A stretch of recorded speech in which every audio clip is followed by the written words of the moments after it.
The X-Men film franchise has had something of a roller coaster life. What started out as one of the top tier comic book superhero film franchises has sort of turned into an also-ran. Like, Dark Phoenix is coming out in less than 2 weeks. It's the final Fox X-Men film, the grand finale to almost 20 years of continuous cinematic storytelling.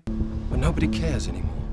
It starts to make you wonder, is it this particular film that's the problem, or is it the franchise in general? Have the X-Men films ever really been good, or do we just think they're good because it's all we had back in the early 2000s? Could it be that what we all thought of was the best never really was the best? Well, let's see if we can figure that out today.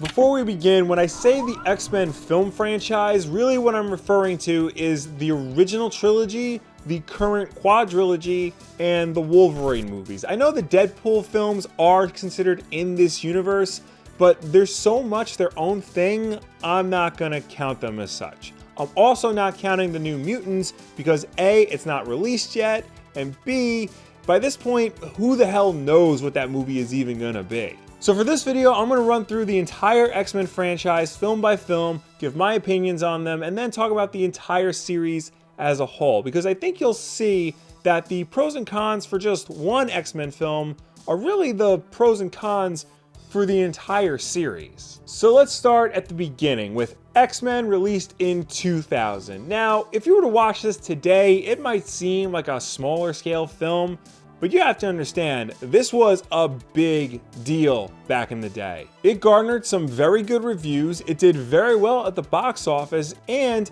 it is the film that is credited with kicking off the entire superhero movie craze of the 21st century. It's easy to forget now, but X-Men was the first superhero film in a long time to take its source material seriously.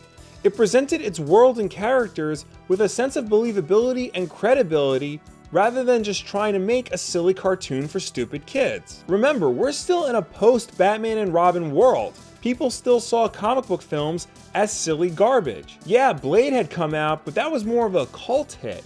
It didn't really move the needle the way X-Men did. I mean, think about it. In 3 years, we went from a comic book movie where Arnold Schwarzenegger is in blue face paint making ice puns to a comic book film where a child is torn away from his parents in Auschwitz. That's nuts. Now, I loved the original X-Men movie when it first came out. It completely blew my mind. So much so that I argued heavily back in the day that it was better than its sequel, X2 XMen United, released in 2003.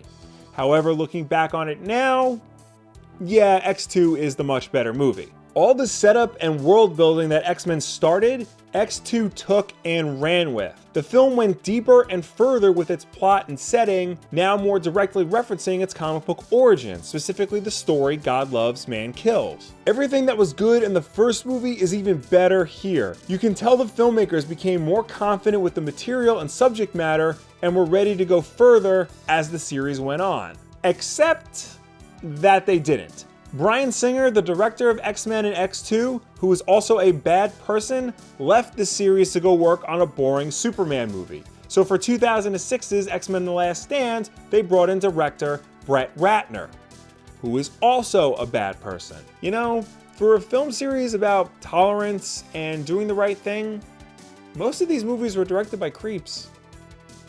It's messed up. Anyway, I've said before that I don't think X-Men The Last Stand is all that bad. It actually does a lot of things I really enjoyed. I even made a whole video about it back when I still lived with my parents. But it is, without question, the weakest of the original trilogy. Trying to cram two completely different stories together makes for a film that pleased no one. While the story of the mutant cure is pretty compelling, and obviously the main plot point, the Phoenix story, the biggest and greatest X-Men story ever, was relegated to a subplot, ruining it and the movie in the process. Critics didn't like the movie, fans outright hated the movie, and yet, somehow, it is still the highest grossing X-Men film in North America.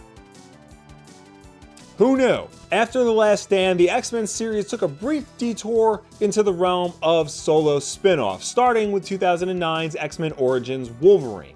This was supposed to be the kickoff to a whole line of films focusing on individual X-Men and who they were and what they were up to before the events of the first movie. So of course they started with Wolverine, and that makes sense. Kick off this sub-series of X-Men films with the franchise's most popular character. The only problem is, this didn't kick off anything because this movie is complete trash. God, this movie sucks. A needlessly complex storyline, awful special effects, even for the time, a sense that no one really knew what the hell kind of movie they were trying to make. The film was famously plagued with creative issues between director Gavin Hood and the higher-ups at Fox, and it shows. Nothing feels like it fits together properly. And that's not even getting into the whole Deadpool fiasco, but honestly, just look at what happened to Deadpool in that movie as sort of a metaphor for what happened to the movie as a whole. It is without question the worst film in this entire series. Some people might think that The Last Stand is the worst, but those people are incorrect. So the X-Men films were clearly in a rut, but they would not be for very long, because in 2011 we got X-Men First Class, directed by Matthew Vaughn. Many consider this to be the best film in the entire series, and watching it, it's not hard to see why. It's a very back-to-basics approach to the X-Men, and it works perfectly. Acting as a semi-fresh start, it gives the series a much-needed sense of direction and purpose. Especially because by this time, Marvel had just started making films, The Dark Knight had just come out a few years ago, the landscape had changed, and now the X-Men were ready to move forward and stand toe-to-toe with its contemporaries. But first, the series had to do another solo Wolverine movie, 2013's The Wolverine, directed by James Mangold. It is, without question, leaps and bounds better than the first solo Wolverine movie. But it's still not all that good. It just feels kind of lifeless and dull. Even the uncut version doesn't contain anything too out of place in a box standard PG-13 movie. The Japanese setting is completely wasted. It's just an exotic locale rather than an important part of Wolverine's story like it is in the comics. And the less said about the final fight with Silver Samurai, the better. But forget about that movie, because only 1 year later, we got X-Men Days of Future Past, the adaptation of the classic comic book story that saw the original cast return to team up with the new cast, together on screen for the first time. Kinda. Really, only James McAvoy and Patrick Stewart shared a scene together. This movie is honestly a lot of fun, and it's a nice nostalgia trip for fans of the series. It's without question the most comic booky of all the X-Men films, embracing the weirder elements of the franchise like the post-apocalyptic future, time travel, the friggin' Sentinels, all while maintaining everything we liked about First Class and the first two films. It's just a shame that it's once again directed by Bryan Singer. You know, bad person. As is the film's follow-up, 2016's X-Men Apocalypse. However, unlike the other Bryan Singer X-Men films, this one sucks. It's just overblown, overstuffed, and nonsensical. Jennifer Lawrence looks noticeably bored throughout the entire thing. Scenes feel forced in for the sake of a cheap pop. Apocalypse never feels like the ultimate villain. He's just a big blue guy who likes to talk a lot. So yeah, after Apocalypse, it really did look like the X-Men films were on another downward trajectory. However, in 2017, we got Logan, a truly, truly great X-Men film. It's filled with more emotion than any of the other films in the series. The action scenes are the scenes we've always wanted for Wolverine since the beginning. It's a modern comic book tragedy, but one that not only fits the character, but one that leaves you with a sense that no matter how bleak things get, there is always something worth fighting for. Director James Mangold and Hugh Jackman not only created the perfect ending for the character of Wolverine, but really the perfect ending for the entire X-Men film series. There really doesn't seem like a way for any other filmmaker to follow up what these two did in Logan, and yet here we are, about to get another X-Men film that's acting like a finale, but is really more a finale because of circumstances rather than the creators wanting to make a true definitive ending. But okay, Overall, the X-Men film series really doesn't seem to be all that different from any other film series out there, comic book, superhero, or otherwise. It's had some good movies, it's had some great movies, and it's had some shit movies. So then why aren't people as excited for the X-Men movies now as they once were back in the day?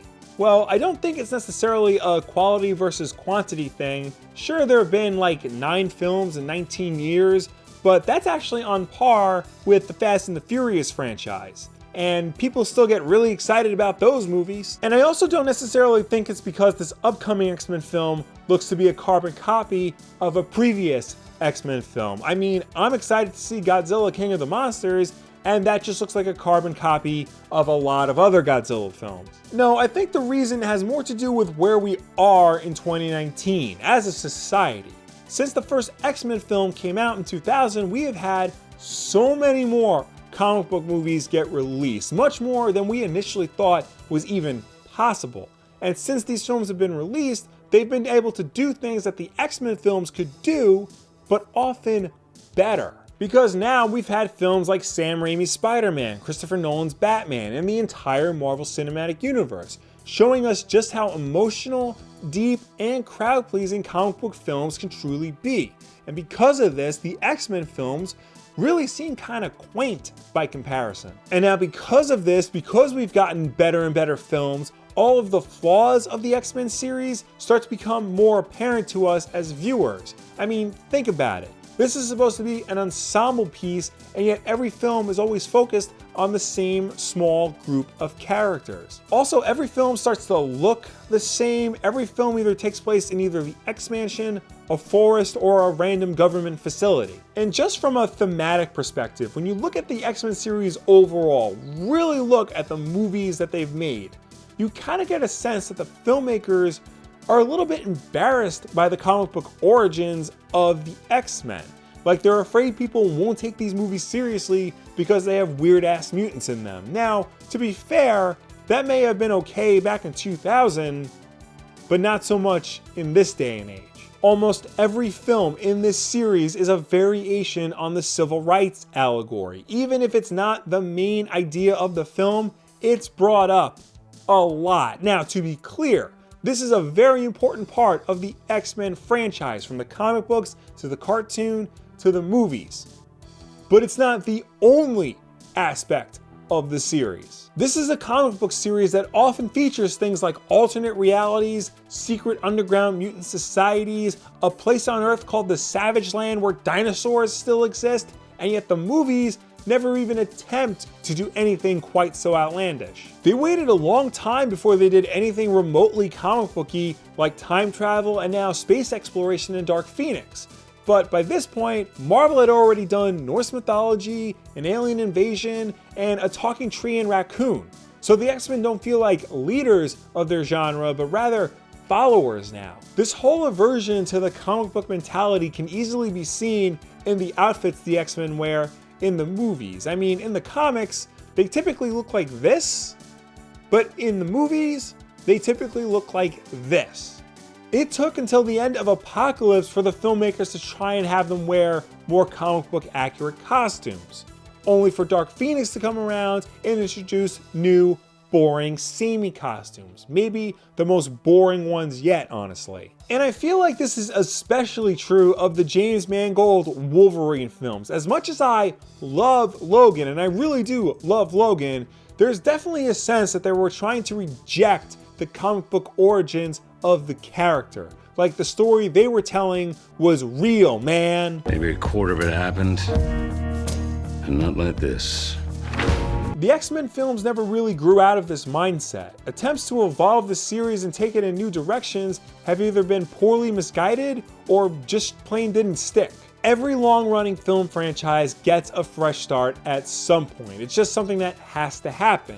But the X-Men films never really got that fresh start. First Class tried to be that movie, but the series quickly fell back into old habits. And I highly doubt that Dark Phoenix is going to be the film to break the mold. It's being directed by Simon Kinberg, who's been a producer of this franchise for quite a long time, but this is his first directing gig. And something tells me he's not the grand artistic visionary to take the series forward in a new direction. If anything, this could be proof that he's part of the stagnation problem this series has had for a long time. And even if he is what the franchise needs, it's too late. The X-Men belong to Mickey now. They'll be rolled into the MCU before you know it. And it really is a shame that this franchise is going out with a whimper, because despite its flaws, despite its datedness, this was a good series. It had a decent good film to bad film ratio. It had a great cast, including some of the best performances in the entire superhero genre. The first two films really did a lot to put superhero movies on the map again. Films like Days of Future Past and First Class are just as fun to watch now as they were when they first came out. And Logan will go down in history as one of the greatest comic book movies of all time. So while they may not be the top of the heap anymore, I do think it's definitely worth remembering the X-Men films. At least the good X-Men films. And there are plenty of good ones, honestly. Maybe one day in a few years after some time has passed and we haven't had an X-Men movie in a long time, we'll look back more fondly on this era as a time when our favorite comic book characters and some of our favorite comic book storylines got adapted to the big screen in large, grandiose ways that we never once thought possible. Except, of course, for Dark Phoenix, they keep screwing that up at every turn, but hey, did you ever think we would get a big live-action version of Days of Future Past that was pretty good? Because I never thought that would happen. But of course, what do you think about the X-Men film franchise? Do you enjoy most of these movies? Which ones are your favorite? Or do you think that they all suck and deserve to be forgotten in the sands of time? Let me know down below or anywhere on the internet. I'm genuinely curious to see what people have to say about this franchise. I know that there are fans of this series still out there. I know you exist, and that's great, but I just feel like overall, the feeling's not there anymore. And that's sad to me. Of course, don't forget to check out the Amazon affiliate links in the description below. Don't forget to check out Wulff Den Apparel, and don't forget that we have new videos every Tuesday, Wednesday, and Wednesday night at 8 p.m. Eastern is Wulff Den Live. So subscribe to see all of that, like this video, and share it with a friend who used to like the X-Men movies, but doesn't anymore for some reason. Maybe this will tell them why they don't. Thank you all for watching, and I will see you next time.